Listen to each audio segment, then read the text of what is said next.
12 minuto na po makalipas ang alas 4 ng umaga. Ipapaayos ng pamahalaan ng mga bahay ng nasunugan sa Isla Puting Bato sa Tondo, Maynila bago sumapit ang Pasko.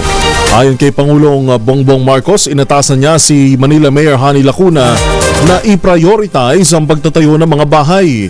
Bilang pangako, kung hindi anya maitatayo ang mga bahay pagsapit ng Pasko, ay muling pupunta ang Pangulo sa naturang lugar at magpapaparty siya sa mga nasunugan. Yun lang po, pinangako ko po doon sa mga kasama natin sa isang evacuation center.